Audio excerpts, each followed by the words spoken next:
Praise the lord. ఉదయకాలపు ఆరాధనలో ఉన్న ప్రతి ఒక్కరికి దేవుడి నామంలో శుభములు. దేవుడిచ్చిన ఈ మంచి తరుణాన్ని బట్టి దేవుడి నామానికి మహిమ చెల్లిస్తూ కూడి వచ్చిన ప్రతి ఒక్కరికి కృతజ్ఞతలు, వందనాలు. ఈ హోలీ వీక్ లో మనం ఉంటున్నాము. దేవుడిచ్చిన అవకాశాన్ని సద్వినియోగం చేసుకుంటూ దేవుడి సన్నిధిలో నిలవబడుతూ ఆయన స్వరమును వినడానికి, ఆయనతో సహవాసం చేయడానికి, సన్నిధిలో పాల్గొనడానికి దేవుడు మనకు ప్రతి మండే ఇస్తున్న ఈ గొప్ప తరుణాన్ని బట్టి దేవునికి కృతజ్ఞతలు చెల్లించుకుంటున్నాను. రాత్రిపూట నా హృదయంలోకి యెహోవా షమ్మా అనే వర్డ్ దేవుడు జ్ఞాపకం చేసినాడు. చాలా సంవత్సరాల క్రితము ఈ వాక్యము నా యొద్దకు వచ్చింది. యెహెజ్కేలు గ్రంథము చివరి అధ్యాయము చివరి వచనం ద్వారా దేవుడు మాట్లాడి ఉండే, యెహోవాయుండు స్థలమని నాట నుండి ఆ పట్టణమునకు పేరు. Praise the lord. మన హెబ్రోను సంఘము ఉంటది కదా, ఆ అంకుల్ ప్రేయర్ చేసేటప్పుడు దేవుడు ఈ వాక్యం ఇచ్చినారని దేవుడు నాతో ఈ మాట మాట్లాడిన తర్వాత నేను ఒక సాక్ష్యం విని ఉన్నాను. వాళ్ళకి ఎట్లా చర్చ్ స్థలము దేవుడు ఇచ్చినాడు, ఎట్లాగా అక్కడ చర్చ్ బిల్డ్ అయింది, వారు ప్రార్థన చేయుచుండగా దేవుడు సన్నిధి వారి యుద్ధకి ఏ విధంగా వచ్చింది అని అట్లాగా ఆ సాక్ష్యము వినటము జరిగింది. అప్పటి వరకు నాకు ఈ వాక్యము నా యుద్ధ ఉండే, కానీ ఆ రోజు చాలా సంతోషించినాను. మళ్ళీ అదే మాట రాత్రి తెల్లవారుజామున దేవుడు నాకు జ్ఞాపకం చేసినారు. అదే మాటను మనము వాక్యంగా కాకపోయినా యెహోవాయుండు స్థలమని నాట నుండి ఆ పట్టణమునకు పేరు. దేవుని నామం పెట్టబడిన ఈ మందిరంలో ఆయన స్థలమని ఈ మందిరానికి దేవుడు పేరు పెట్టుకొని మనల్ని తన ఆత్మచేత ఆకర్షిస్తూ మనల్ని స్థిరపరిచి బలపరిచి పెంపొందింపజేస్తున్న దేవుడికి మహిమ కలుగును గాక. దేవునికి స్తోత్రం. లెంట్ సీజన్ లో ఉన్నాం కదా. 7 మాటలు మనకు అందరికీ, నాకైతే రాదు, నేను నేర్చుకుంటా ఉన్నాను. కానీ మనకు ఎవ్రీ గుడ్ ఫ్రైడే సంవత్సరాలుగా సంఘాల్లో వింటూ వస్తున్నాం కదా. డీటెయిల్ గా చెప్పుకోవటం కాదు, కానీ దేవుడి మాటల్ని ఒకసారి జ్ఞాపకం చేసుకుందాం. యేసుక్రీస్తు ప్రభువు ఈ లోకానికి మన నిమిత్తము, మన పాపాల నిమిత్తము, మన శాపాల నిమిత్తము బలియాగం అవ్వడానికే ఈ లోకానికి వచ్చినాడు అని, మరణించాలి అని తెలిసి మన నిమిత్తము మరణించడానికి దేవుడు ఈ లోకానికి వచ్చి ఉన్నాడు. దేవునికి స్తోత్రం.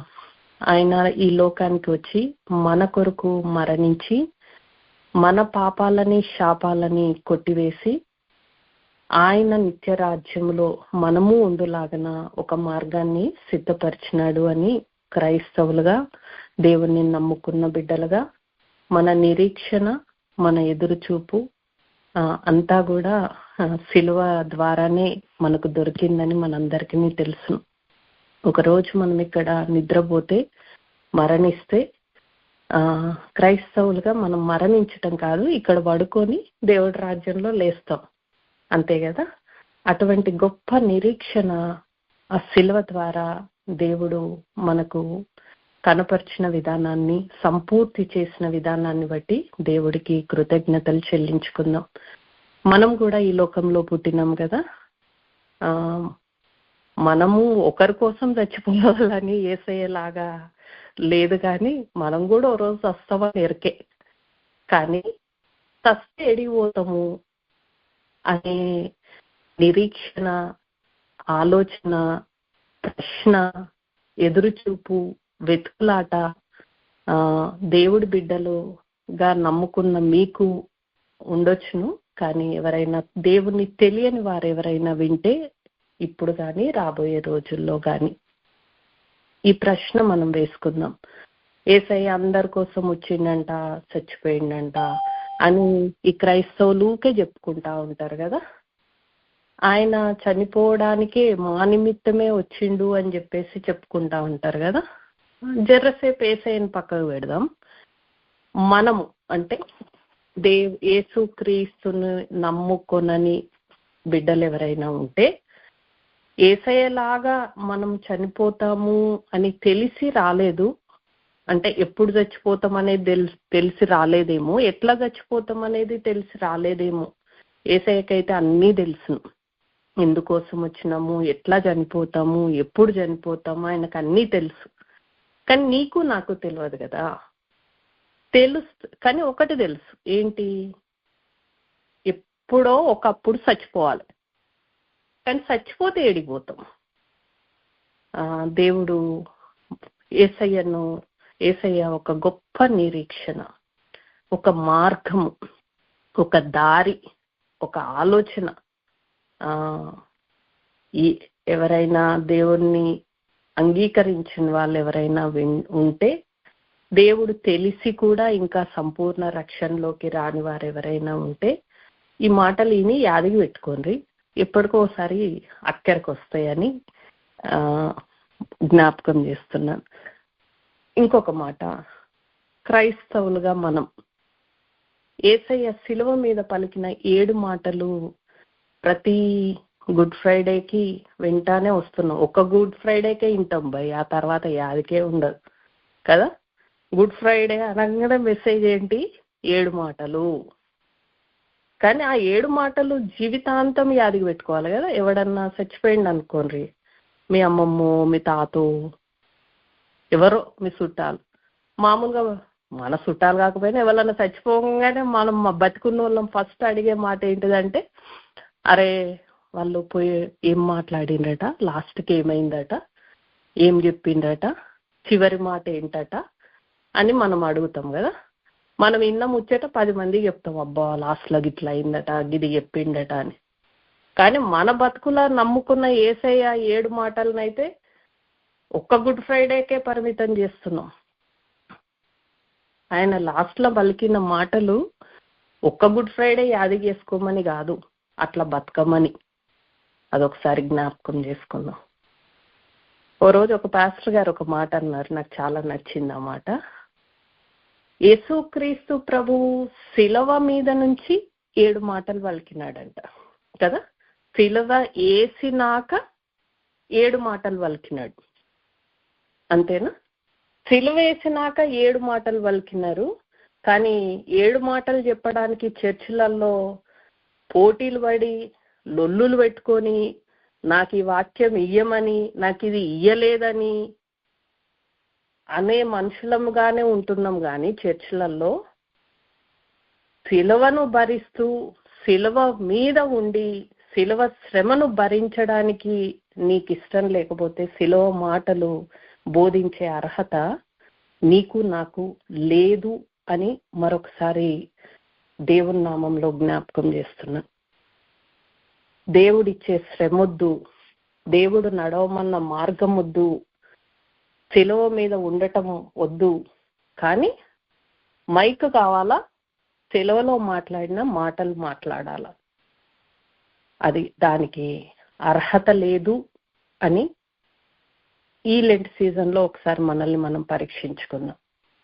ఇంకా మైక్ ఇచ్చినాక కూడా దాంట్లో కూడా నాకు ఈ పాయింట్ ఇయ్యలే, ఆ పాయింట్ ఇయ్యలేదని లొల్లి పెట్టుకుంటున్నాము అని అంటే అసలు మనము శిలువ దగ్గర కాదు, శిలువకు చాలా దూరంగా ఉన్నాము అనేది కూడా దేవుని బిడ్డలకి ఈ ఉదయకాలం దేవుడు జ్ఞాపకం చేస్తా ఉన్నాడు. దేవునికి స్తోత్రం. మనం శిలువ దగ్గరకు వచ్చినప్పుడు క్షమాపణ పొందుకునే స్థితిలో ఉంటాము అని చెప్పేసేసి దేవుడి మాట చెప్తుంది కదా. దేవుని యొద్దకు రండి, ఆయన దేవుడు యొద్దకు వచ్చిన వారిని ఎవరిని త్రోసివేయడు అని దేవుడు వాక్యం చెప్తుంది. సో శిలువ యొద్దకు వస్తే మనకు క్షమాపణ దొరుకుతుంది. కానీ శిలువ మీద మనం ఉంటే గనక క్షమించే స్థితిలో మనం ఉంటాం. యేసుక్రీస్తు ప్రభు మాట్లాడిన మొదటి మాట లూకా సువార్త 23:34. తండ్రి, వీరేమి చేయుచున్నారో వీరు ఎరగరు గనక వీరిని క్షమించుము. యేసయ్య శిలువ మీద ఉండి పలికిన మాట ఇది. అది మొదటి మాట.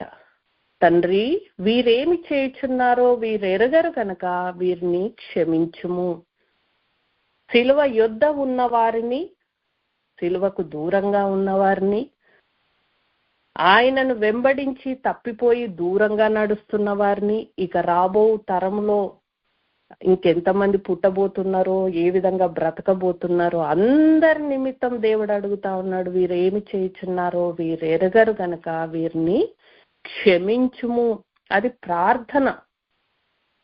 దేవుడి సన్నిధిలోకి మనం వచ్చినప్పుడు మనము క్షమాపణ పొందుకుంటాం. కానీ దేవుడి బిడ్డలుగా దేవుడు ఇచ్చిన శిలువ మీద కనుక, శిలువను మోసుకుంటూ కనుక మనము ఉండగలిగితే మనము ఇతరుల నిమిత్తము ప్రార్థించే స్థితిలో మనం ఉంటాము, క్షమించే స్థితిలో మనం ఉంటాము అని ఈ ఉదయకాలం దేవుడు జ్ఞాపకం చేస్తా ఉన్నాడు.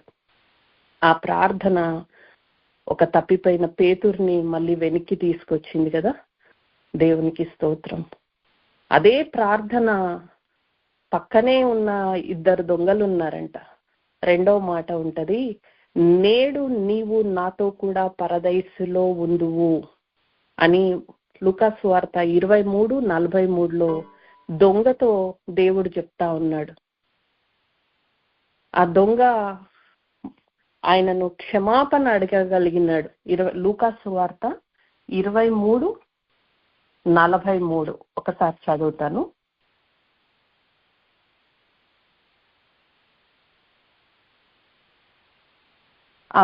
దొంగ మాట్లాడుతా ఉన్నాడు.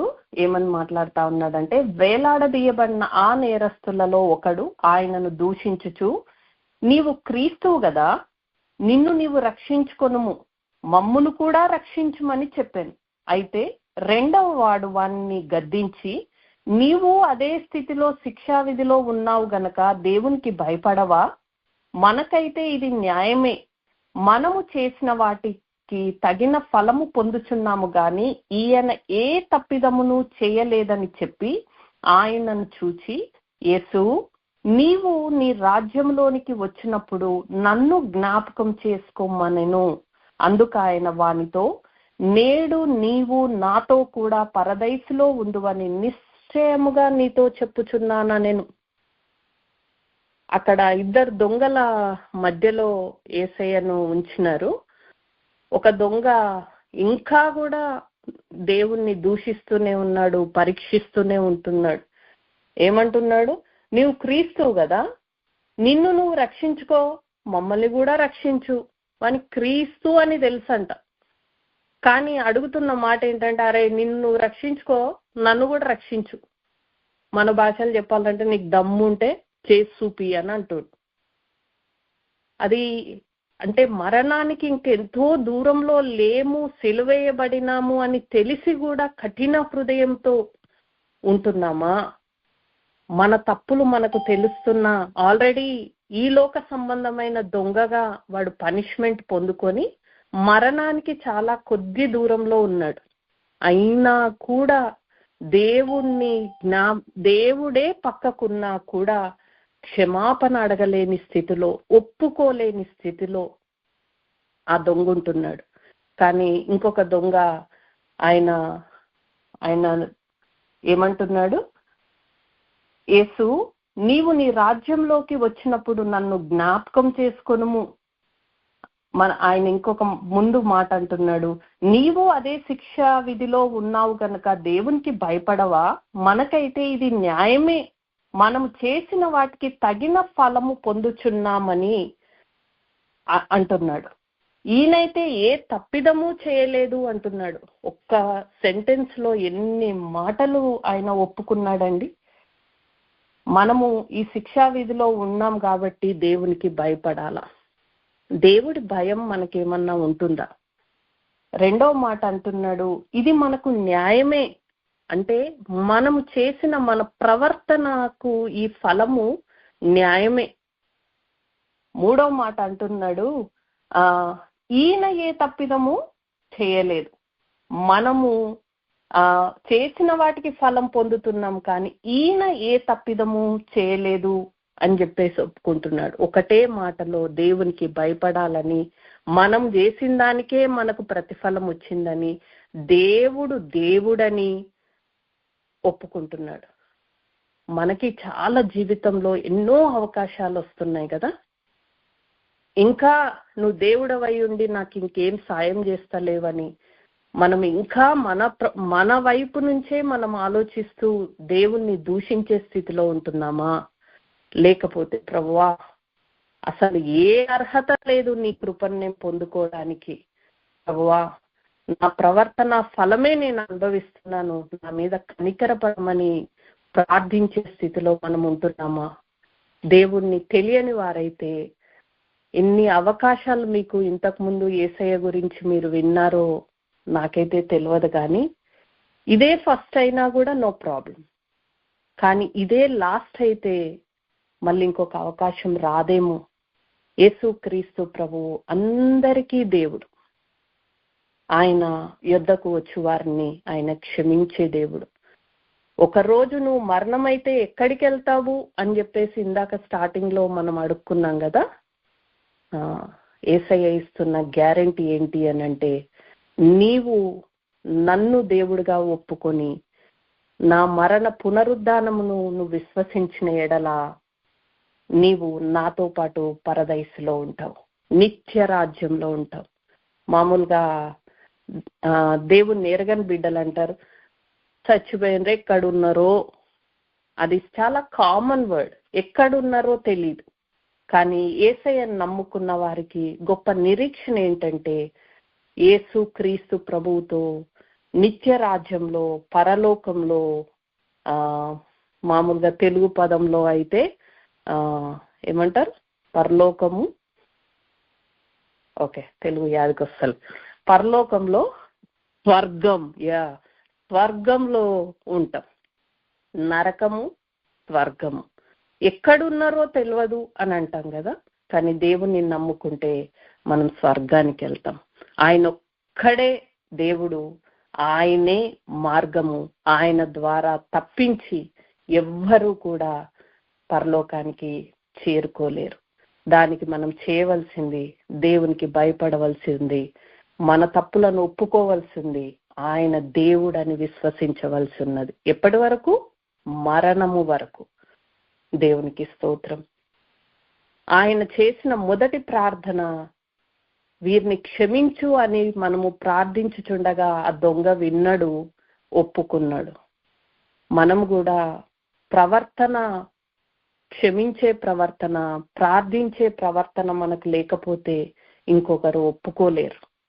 కాబట్టి బహిరంగంగా మన ప్రార్థన, మన ప్రవర్తన క్రీస్తును చూపించేదిగా ఉండులాగన దేవుడు మనకు సహాయం దయచేయును గాక.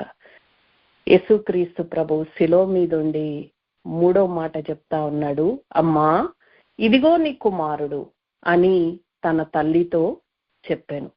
ఇక్కడ దాకానే చాలా మంది చెప్తారు, కానీ దాని తర్వాత ఇంకో మాట కూడా ఉంటది రవై. తర్వాత శిష్యుని చూచి ఇదిగో నీ తల్లి అని చెప్పాను. అక్కడ ఒక కుమారుడికి, ఒక తల్లికి కుమారుడిని దేవుడు చూపిస్తా ఉన్నాడు. ఆయన కుమారుడని చూపించిన ఆయనకి తల్లి బాధ్యతను కూడా ఇస్తా ఉన్నాడు.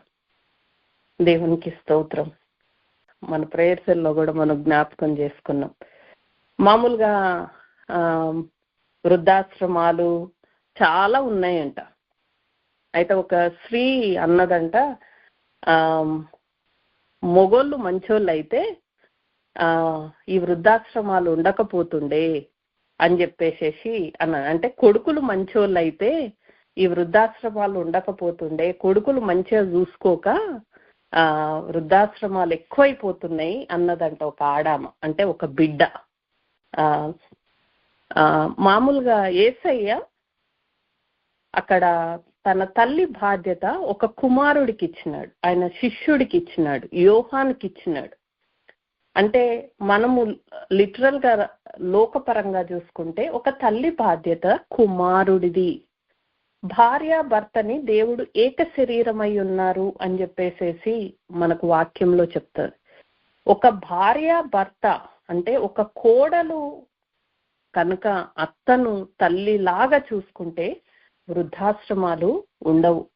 ఏ బిడ్డ అయితే అరే మా వదిన కనుక మా అత్తను మంచిగా, మా మమ్మీని మంచిగా చూసుకుంటే బాగుండు అనుకుందేమో, నువ్వు కూడా ఒక ఇంట్లో కోడలివి కదా. నువ్వు ఆ ఇంట్లో కనుక నీ అత్తను మంచిగా చూసుకుంటే ఎక్కడా వృద్ధాశ్రమం ఉండదు. ప్రతి స్త్రీ అత్తగారింటికి వెళ్ళాలా, అక్కడికి వెళ్ళిన తర్వాత భర్తతో ఏక శరీరం వలె, ఏక మనసు, ఏక ఆత్మను కలిగి తన అత్తను తల్లిలాగా చూసుకోగలిగితే, ఒక రూతు నయోమిని చూసుకున్నట్టు చూసుకోగలిగితే గనక వృద్ధాశ్రమాలు ఉండవు. ఎంతసేపు నీ తండ్రి ఇంటిని మరువుము, దేవుడు నిన్ను కోరుకొని ఉన్నాడు అనంటే ఎంతసేపు అత్తగారింట్లో బాధ్యతలు లేవు, తల్లిగారిండ్లలో పెత్తనాలు.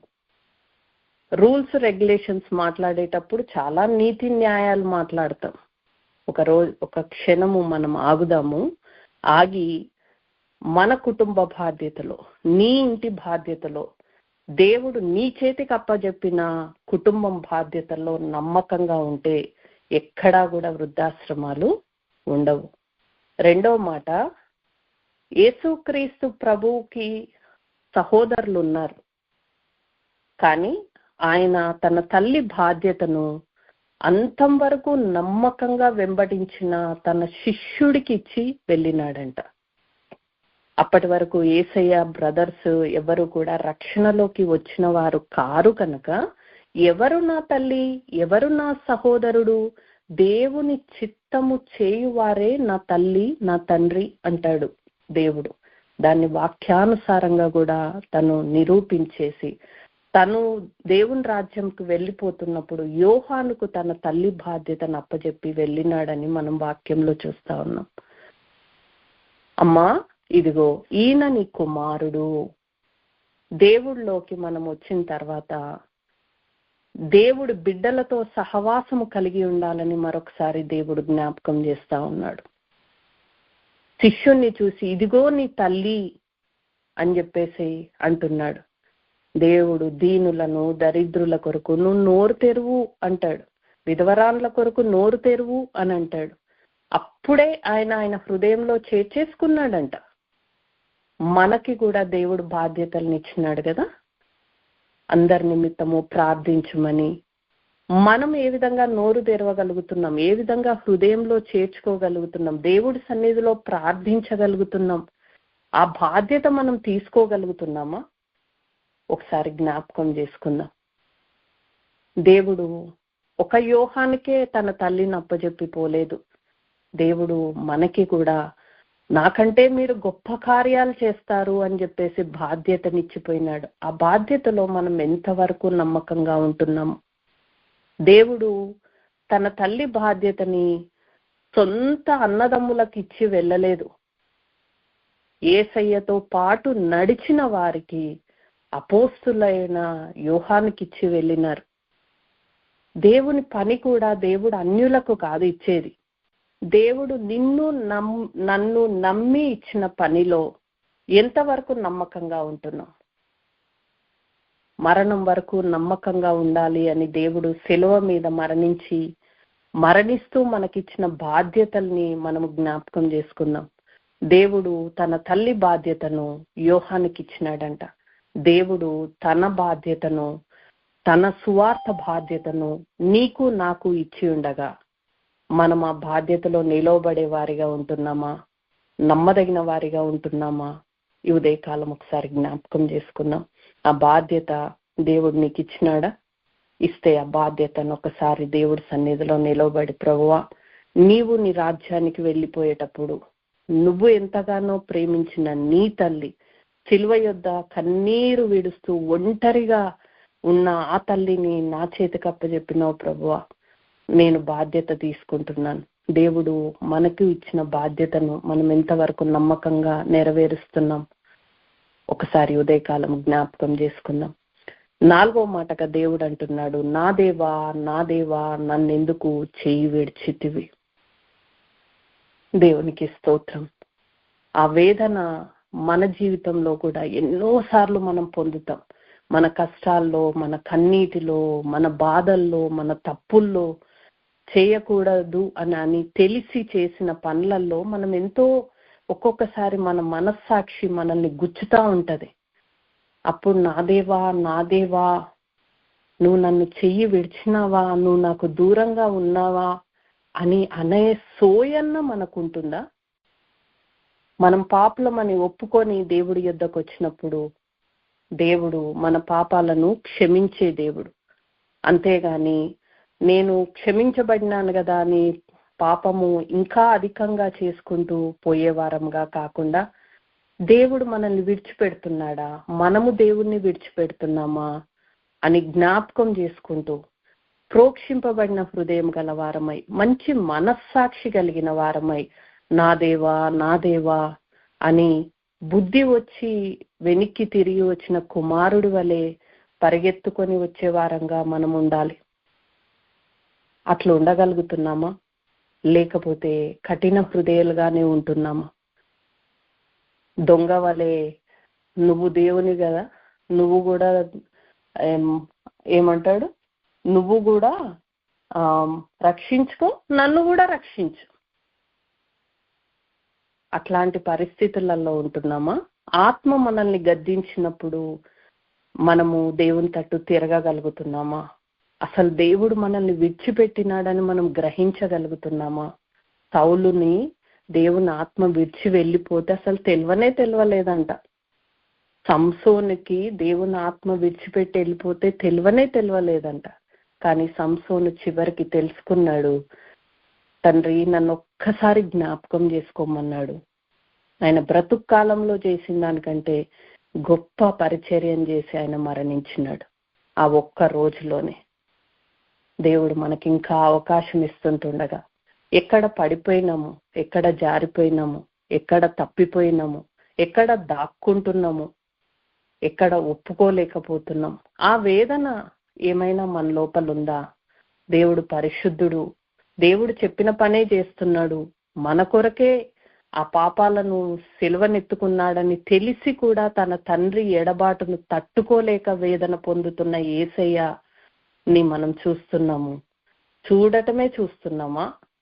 మన జీవితాల్లో దేవుడు ఎక్కడైనా మనల్ని విడిచిపెడుతున్నాడా, మనము దేవుణ్ణి విడిచిపెడుతున్నామా అని మనల్ని మనం ఒక నిమిషం ఆగి పరీక్షించుకుందాం. 5వ మాట అంటున్నాడు, నాకు దప్పికగా ఉన్నది అంటా ఉన్నాడు. యోహాను 19:28. దేవునికి దప్పికగా ఉన్నదంట. ఆ దప్పిక ఆత్మల భారము అని చాలా మంది సేవకులు చెప్తా ఉంటారు కదా. మనకు ఆ తృష్ణ ఉందా? దేవా నీ ప్రేమ నాకు కావాలి, దేవా నీ క్షమాపణ నా జీవితంలో కావాలి ప్రభువా, అయ్యా నీ రక్షణ నాకు కావాలి ప్రభువా, నీవు దేవుడవని ఒప్పుకుంటే, తండ్రి మృతుల్లో నుంచి లేపినాడని హృదయమందు విశ్వసిస్తే మేము రక్షణ పొందుకుంటున్నామని ఎంతో మంది క్రైస్తవులు చెప్తా ఉంటే వింటా ఉన్నాను. ఆ రక్షణ నాకు కావాలి. అన్ని భారాల కంటే ఘోరమైన భారమైన భారము పాప భారం అంట. ఆ పాప భారాన్ని నువ్వు తీసివేసినావని, శిలువ మీద కొట్టివేసినావని, నిన్ను అంగీకరించు వారందరూ నీతో ఉంటారని వింటున్నాను. ఆ రక్షణ నాకు కావాలి అని మనం కోరుకోగలుగుతున్నామా? ఆ తృష్ణ మనకుందా? ఆ దప్పిక మనకుందా? మనకు దూపు అయితే ఎండాకాలం ఉరికిపోయి ఒక చెంబడి నీళ్లు తాగితే ఎంత తృప్తి ఉంటది కదా. అసలు ఆ దూపు అయితే కదా ఆ తృప్తి అనేది రావడానికి. ఏ విషయంలోనైనా ప్రభువా నాలో ప్రేమ కొదవగా ఉంది, నన్ను ప్రేమ చేత నింపు ప్రభువా, ఆత్మల రక్షణ కొరకు నాకు క్షమాపణ నా జీవితంలో కావాలి, నేను నీ వలె క్షమించే ప్రార్థన చేయగలగాలి, నాకు ఆ దప్పిక దయచే ప్రభువా, ఆ తృష్ణను నాకు దయచే ప్రభువా. యేసయ్య దేవుడు అన్నీ చేసిపోయినాడు, మనము కూడా ఆ శిలువ మీద ఉంది ఆ విధంగా మనము దప్పికొనాలి అని దేవుడు కోరుకుంటా ఉన్నాడు. ఆ తృష్ణ మనకు ఉండాలని దేవుడు కోరుకుంటున్నాడు. మనం ఈరోజు ఉదయకాలం ఒకసారి జ్ఞాపకం చేసుకుందాం. 6వ మాటగా దేవుడు చెప్తా ఉన్నాడు, సమాప్తమైనది. ఇంగ్లీష్ లో మంచి ఉంటది కదా, ఇట్ ఈస్ ఫినిష్డ్. ఎంత ధైర్యంతో చెప్పే మాట కదా, చాలా simple word, it is finished, I did it, great job అని అంటాం కదా మనం మన పిల్లల్ని ప్రేయర్ సెల్లో. It is finished. దేవుడిచ్చిన పనిని యోహాను సువార్త 4వ అధ్యాయంలో ఉంటది 4 34 అనుకుంటున్నా. యోహాను సువార్త 4:34. యేసు వారిని చూచి, నన్ను పంపిన వాని చిత్తము నెరవేర్చుటయు ఆయన పని తుదముట్టించుటయు నాకు ఆహారమై ఉన్నది అంటున్నాడు. నన్ను పంపిన వాని చిత్తము నెరవేర్చుటయు ఆయన పని తుదముట్టించుటయు ఆహారమై ఉన్నది. అసలు దేవుని చిత్తం మనకు తెలుస్తుందా? నీ ఎడల నా ఎడల దేవునికి ఏం ప్రణాళిక ఉంది? ఆయన చిత్తం ఏంటి? అందరికీ ఒకటే రకము తలాంతు దేవుడు ఇయ్యలే, ఎవరి సామర్థ్యాన్ని బట్టి వారికి ఇచ్చినారు. So there is no competition. నిన్ను దేవుడు దేని విషయంలో నమ్మినాడో ఆ విషయంలో ఆయన చిత్తాన్ని ఎరుగుతున్నామా? నీ పిలుపు విషయంలో, ఏర్పాటు విషయంలో నిశ్చయత కలిగి ఉండు అంటది దేవుడి వాక్యం. Do we know our responsibilities, priorities, our calling? నీ విషయంలో దేవుడు దేని విషయంలో నిన్ను పిలిచినాడు? ఆ పిలుపు విషయంలో మనకు నిశ్చయత కలిగి చిత్తమును ఎరిగిన వారమై ఆ పనిని తుదముట్టించాలంట. అదే ఆయనకు ఆహారమై ఉన్నదంట. అప్పుడు సమాప్తమైనదని మనము చెప్పగలుగుతాం. యోహాను సువార్త 4వ అధ్యాయంలో మధ్యాహ్నం అంట వాళ్ళు సమరయ పట్టణానికి వెళ్ళినప్పుడు, సుకారను గ్రామంకు వెళ్ళినప్పుడు అక్కడ శిష్యులు మధ్యాహ్నం అయింది కాబట్టి వాట్ ఈస్ ఫర్ లంచ్ అని అడిగిండ్రంట కదా. మనకు టైం టు టైం అన్ని కావాలి. పొద్దుగాల కావాలన్నా బ్రేక్ఫాస్ట్ కావాలి, లంచ్ కావాలన్నా అన్నం కావాలి, 4 గంటలకు ఛాయ్ కావాలి, స్నాక్ కావాలి, రాత్రి కావాలన్నా భోజనం కావాలి. జర్ర లేట్ అయితే తినేటప్పుడు, పండుకునేటప్పుడు కూడా ఏం తిందాం, టైం టు టైం ఇవైతే కావాలి. అక్కడ మధ్యాహ్నం అయింది కాబట్టి అన్నం తినాలి కాబట్టి వాళ్ళు ఆహారం కొనడానికి పోయినరంట. మరి యేసయ్య కూడా మనిషే కదా, ఆయన కూడా ఆహారం కోసం కూర్చోలే. ఆయన ఆహారం ఏంటి అంటే అక్కడ ఒక ఆత్మను రక్షించాలని ఆ సమరయ స్త్రీ కొరకు అక్కడికి వెళ్ళి వాక్య పరిచర్య చేస్తా ఉన్నాడు. అదే నా ఆహారం అని చెప్తా ఉన్నాడు. వచ్చిన తర్వాత దేవుని పని చేయటమే ఆహారము.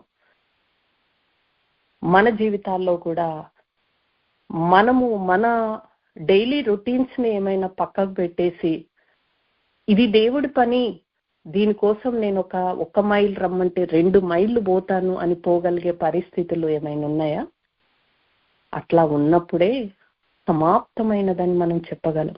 ఇట్ ఈస్ ఫినిష్డ్ అని మనం చెప్పగలం. ఇస్సాకు కొరకు భార్యను చూడడానికి వెతకడానికి వచ్చినప్పుడు అంట, నాకు నీళ్ళివ్వు అని అంటే, నీకును నీ ఒంటెలకును నీళ్లు పోస్తా అని చెప్పేసి అని అన్నదంట రిబ్కా. కానీ ఎలియాజర్ ముందే మనసులో అనుకుంటుండు, ఏమనుకుంటుండు, నాకు నా ఒంటెలకు నీళ్లు పోసిన వాళ్ళే ఇస్సాకుకు భార్య అవుతారు అని. మనమేదో చాలా గ్రేట్ పని చేసినాము, ఎక్కువ పని చేసినాము, అరే ఒంటెలకు కూడా నీళ్లు పోసినాము అని మనం అనుకుంటున్నామేమో. కాదు, there is a clause there, if she do the extra work for the camel, then only. నీ విషయంలో నా విషయంలో దేవుడు నీ ఆత్మీయ స్థితిని బట్టి, నీ విశ్వాసాన్ని బట్టి నువ్వు ఇది కూడా చేస్తావని దేవుడు ఎదురు చూస్తున్నాడేమో. ఆ 2వ మైలు చేయడానికి, ఇట్ ఈస్ ఫినిష్డ్ అని చెప్పడానికి, దేవుని చిత్తము ఎరిగి ఆ పనిని మొదలుపెట్టి ముగించడానికి, చేయవలసినదే చేసి ఉన్నానని చెప్పగలిగే స్థితిలో మనం ఉండగలుగుతున్నామేమో. ఈ ఉదయకాలం జ్ఞాపకం చేసుకుందాం.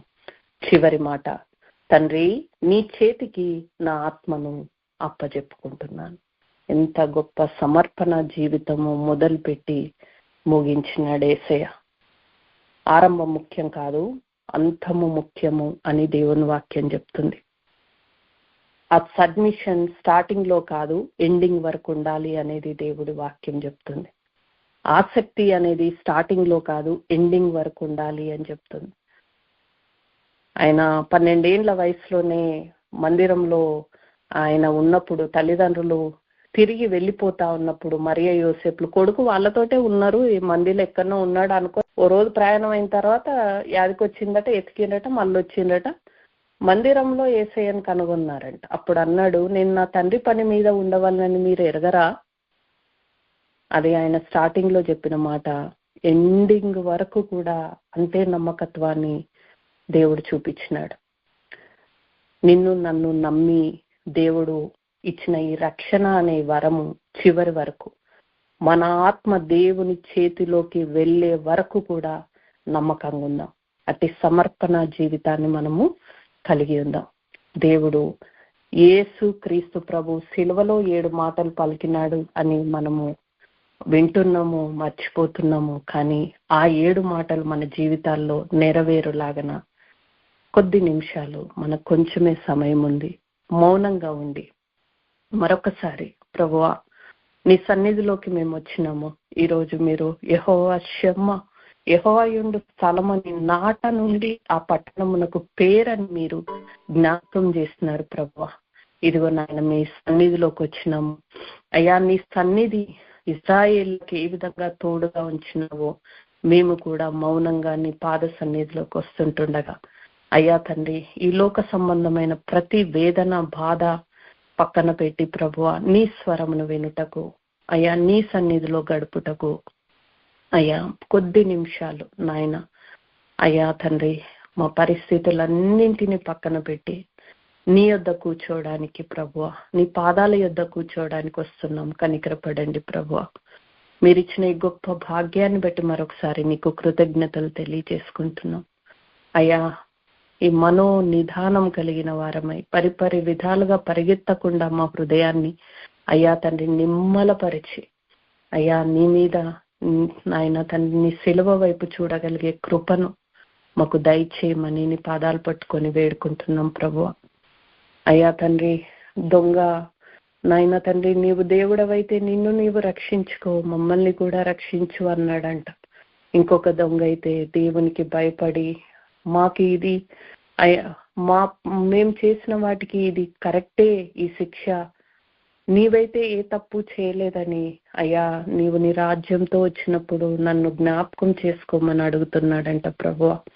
అవును నాయన, మేము చాలా సార్లు ఈ పరీక్షలో ఈ శిక్షలో ఎందుకు వెళ్తున్నామని మా పరిస్థితుల్లో అడుక్కుంటున్నామేమో, లేదంటే నిందిస్తున్నామేమో. అయ్యా ఈరోజు నిందించే వారిగా కాకుండా మరొక్కసారి నీ పాదాల యొద్దకు మమ్మల్ని క్షమించమని నాయన తండ్రి, మా తిరుగుబాటు స్వభావాలను అవిధేయతలను ప్రభువా ఒప్పుకోలేని స్థితిని, భయపడలేని స్థితిని అయ్యా తండ్రి ఒప్పుకొంచున్నాం ప్రభువా. అయ్యా క్షమించలేని స్థితిని ఒప్పుకొంచున్నాం తండ్రి. మా హృదయ కాఠిన్యాలను మేము ఒప్పుకొంచున్నాం ప్రభువా. మమ్మల్ని క్షమించమని నీ పాదాలు పట్టుకొని వేడుకుంటున్నాం. దయ చూపించండి ప్రభువా, కృప చూపించండి అయ్యా. నీ సన్నిధిలో తీర్మానం తీసుకుంటున్నాం అయ్యా తండ్రి. తీర్మానం చేసుకొని ప్రభువా నాయన తండ్రి, ఆ తీర్మానంలో నిలవబడే వారిగా నిత్య నిర్ణయం అని దావీదు చెప్పినట్టుగా నిత్య నిర్ణయం తీసుకునే వారిగా ప్రభువా నీతో సహవాసం చేస్తూ సమాధానమును నెమ్మదిని కలిగి ప్రభువా నీవు దేవుడిగా నాయన తండ్రి మా జీవితంలో ఉండి నడిపించుచుండగా లోబడి అయ్యా భయపడి ప్రభువా నాయన తండ్రి నీ క్రమంలో నడుచుటకు మాకు సహాయము దయచేయమని ప్రార్థిస్తున్నాం ప్రభువా. నీ ప్రేమను మేము చూపుటకు కృపను కనపరచమని ప్రార్థిస్తున్నాం ప్రభువా. ఇదిగో నాయన, వీరేమి చేయుచున్నారో వీరు ఎరగరు కనుక వీరిని క్షమించుము అని నాయన నువ్వు వెలుగెత్తి అయ్యా తండ్రి ప్రార్థన చేసినా కూడా ఒక దొంగ దూషిస్తున్నాడంట. మా జీవితాల్లో కూడా ఎన్నో సార్లు ప్రభువా అయ్యా తండ్రి మా మౌనము, మా క్షమాపణ ఎదుటి వారికి ఎగతాళిగా ఉన్నాను ప్రభువా నాయన తండ్రి. ఇంకొక దొంగ రక్షింపబడినట్టు నాయన మా ప్రవర్తన ద్వారా నీవు సిద్ధపరిచిన బిడ్డలు రక్షణ పొందుకుంటకు మీరు సహాయం చేయమని అయ్యా తండ్రి. దూషించుచున్న వారి వైపు చూడక ప్రభువా నీవు మాకు అప్పగించిన పనిని మేము చేయుటకు సహాయం దయచేయమని ప్రార్థిస్తున్నాం అయ్యా. సంపూర్ణ సమర్పణలోకి వస్తున్నాం ప్రభువా. ఇదైతే మా చేత కాదు నాయన, మేము మనుష్యులమని ఒప్పుకొంచున్నాం అయ్యా తండ్రి. ఈ లోకంలో ఈడవబడుతున్న పరిస్థితుల్లో ప్రభువా అయ్యా తండ్రి మా తీర్మానంలో మేము తప్పిపోకుండా ప్రభువా నీ కృప చేత నీ ఆత్మ చేత మమ్మల్ని స్థిరపరచమని అయ్యా మీ చేతులకు అప్పచెప్పుకుంటున్నాం ప్రభువా అయ్యా. నీలో ఉంటే నాయన మేము బహుగా ఫలిస్తామన్నావు, నీకు వేరుగా ఉండి మేము ఏమీ చేయలేనన్నావు ప్రభువా అయ్యా తండ్రి. నీకు వేరుగా కాక నీలో ఉండి నీతో నీ సహవాసంలో ఉండి నీ వాక్యంలో ఉండి అయ్యా తండ్రి నీవు మమ్మల్ని పిలిచిన పిలుపులో అయ్యా నువ్వు ఇచ్చిన ఈ జీవితంలో ప్రభువా మేము సంపూర్ణంగా చివరి వరకు అయ్యా తండ్రి మరణం వరకు నమ్మకంగా ఉంటకు మాకు సహాయం దయచేయమని ప్రార్థిస్తున్నాం. అయ్యా తండ్రి మేము వేడుకుంటున్నాం నాయన, కనికరించమని. అయ్యా ఈ లోకంలో ఆకాశం కిందున్న ప్రతి నరుణ్ణి, మమ్మల్ని, మా కుటుంబాలని నాయన నీ రక్షణలో నాయన నడిపించమని ప్రభువా, నీ చిత్తంలో నడిపించమని. అయ్యా నీ సన్నిధిలో నాయన తోడుగా ఉంచి నడిపించమని ప్రభువా, నీ మేఘం కింద మేము ఉండుటకు కృపను కనపరచమని ప్రభువా. అయ్యా అందరి నిమిత్తము బాధ్యత కలిగి ప్రేమతో ప్రార్థించుటకు మాకు సహాయము దయచేయమని, కరుణగల ఆత్మను, విజ్ఞాపన ఆత్మను మాకు దయచేసి అనేకుల నిమిత్తము కూడా మేము చేతులెత్తుటకు మాకు నేర్పించమని ప్రార్థిస్తున్నాం ప్రభువా. అయ్యా నువ్వు ఇచ్చిన ఈ సమయాన్ని బట్టి, ఈ జీవితాన్ని బట్టి అయ్యా తండ్రి, ఈ అవకాశాన్ని బట్టి, ఈ రక్షణను బట్టి అయ్యా ఈ లోకంలో ఎంతో మంది ఉన్నారు. కానీ మాకు నాయన నిన్ను దేవుడిగా ఒప్పుకునే స్థితిని, అజ్ఞానాన్ని అయ్యా ఇచ్చినందుకు నాయన తండ్రి, విధేయతను నేర్పిస్తున్నందుకు నీకు వందనాలు, నీకు స్తుతులు స్తోత్రాలు తెలియజేసుకుంటున్నాం. అయ్యా తండ్రి మమ్మల్ని వెతికి రక్షించినందుకు నీకు వందనాలు. అయ్యా తండ్రి నీకు స్తుతి స్తోత్రం చెల్లించుకుంటున్నాం. మాకు ఇచ్చిన జీవ వాక్యాన్ని బట్టి నీకు వందనాలు, సహవాసాన్ని బట్టి నీకు వందనాలు, నీ ప్రేమను, ఆదరణను, విజయమును బట్టి నీకు వందనాలు. మేము కృంగిన వేళ లేవనెత్తిన దేవుడు నీకు కృతజ్ఞతలు ప్రభువా.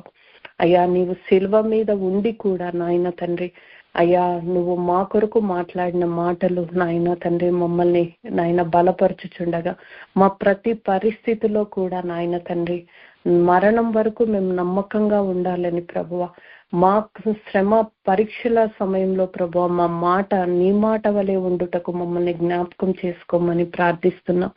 బాధ్యతను ఎరిగి ప్రభువా మేము ఉండుటకు సహాయం దయచేయమని ప్రార్థిస్తున్నాం ప్రభువా. మరణం వరకు నమ్మకంగా ఉండడానికి కృపను కనపరచమని ప్రార్థిస్తున్నాం. ఇదిగో నాయన నీ నామంలో కొద్ది నిమిషాలు నాయన మేము మౌనంగా నీ సిలువ వైపు చూచుచుండగా ప్రభువా అయ్యా మా కొరకు మాట్లాడండి, మాతో మాట్లాడండి ప్రభువా. అయ్యా మమ్మల్ని బాగు చేయమని, అయ్యా భద్రపరచమని, నీ అష్యూరెన్స్ మాకు దయచేయమని. అయ్యా తండ్రి నీవు నాతో కూడా పరదైసులో ఉండు అని గొప్ప అష్యూరెన్స్ ఆ దొంగ పొందుకున్నాడంట ప్రభువా. మేము వస్తున్నాం, మమ్మల్ని జ్ఞాపకం చేసుకొని నీ గొప్ప వాగ్దానము, నీ నామము మేము ఎరుగులాగన నీవు దేవుడవని, అయ్యా నువ్వు స్వభావము మార్చుకునే దేవుడవు కాదని, అయ్యా మమ్మల్ని బట్టి నాయన తండ్రి నీవు నాయన మారవని, అయ్యా నీ ప్రేమను మా ఎడల చూపే దేవుడు అని మీ వైపు చూచుచుండగా ప్రభువా మాతో మాట్లాడండి ప్రభువా. అయ్యా సహాయం చేయండి, నీ అష్యూరెన్స్ మాకు దయచేయండి, నీ క్షమాపణ మేము పొందుకుంటకు మాకు సహాయం దయచేయండి. అయ్యా నీవు మా బాధ్యత తీసుకొని మాకు సంరక్షకుడుగా దేవుడుగా ఉన్నావని ప్రభువా. అయ్యా మేమును మీరిచ్చిన బాధ్యతల్లో నమ్మకంగా ఉండడానికి నాయన మాతో మాట్లాడండి, మమ్మల్ని బలపరచండి. I can do all things through Christ who strengthens me అని మేము నడవగలిగే స్థితిలో అయ్యా తండ్రి నాయన మమ్మల్ని జ్ఞాపకం చేసుకోమని ప్రార్థిస్తున్నాను. మాకు తృష్ణను దయచేయమని ప్రార్థిస్తున్నాం ప్రభు. మీరిచ్చిన ప్రతి పనిని ఇట్ ఈస్ ఫినిష్డ్ అని చెప్పగలిగే బ్రతుకులను మాకు దయచేయండి. అట్టి ధైర్యమును, విజయమును మా జీవితాల్లో, మా బిడ్డల జీవితాల్లో, మా కుటుంబాల్లో, పరిచర్యల్లో మీరు దయచేయమని ప్రార్థిస్తున్నాను. కొద్ది నిమిషాలు మౌనంగా దేవుడి సన్నిధిలో ఆయన ఆదరణ కొరకు కనిపెట్టుకుందాం, ఆయన మాట కొరకు కనిపెట్టుకుందాం.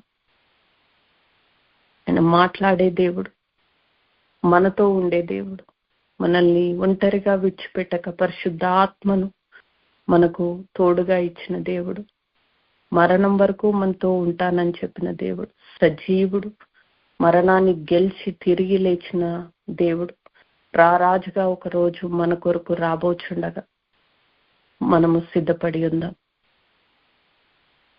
క్రీస్తు కొరకు బ్రతుకుదాం. ఆయన చూపిన ప్రేమను చూపుటకు దేవుడు మనల్ని ప్రేమ చేత నింపాలని, క్షమాపణ చేత నింపాలని, ఆయన వాక్యం చేత నింపాలని, ఆయన ఆదరణ చేత నింపాలని మనల్ని మనం దేవుడికి సమర్పించుకుందాం. ఆయన పిలుపు విషయంలో, ఏర్పాటు విషయంలో నిశ్చయత కలిగిన వారమై ఆ పనిని తుదముట్టించే వారిగా, మన అప్పజెప్పేవారిగా, తండ్రి అని మొదలుపెట్టి తండ్రి అని ముగించినాడట. మన ప్రతి మాట, ప్రతి ప్రవర్తన దేవుడి యొద్ద మొదలుపెట్టి దేవునికే మహిమ చెల్లిస్తూ ముగించేదిగా మన జీవితం కొనసాగులాగా మనం జ్ఞాపకం చేసుకుందాం.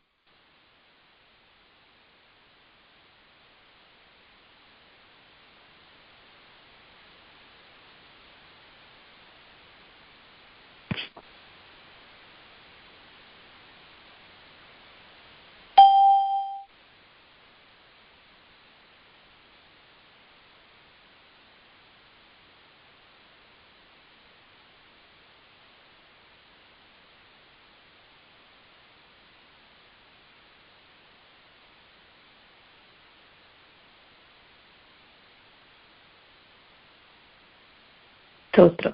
దేవుడిచ్చిన ఈ సమయాన్ని బట్టి దేవుడికి కృతజ్ఞతలు చెల్లించుకుంటూ దేవుని వైపు చూస్తూ ముందున్న జీవితకాలం అంతలో దేవుని చిత్తాన్ని నెరవేర్చే బిడ్డలుగా ఉండడానికి, ఆయన సహవాసంలో ఉండడానికి దేవుడు మనకు సహాయం దయచేయునుగాక. Amen. God bless you all.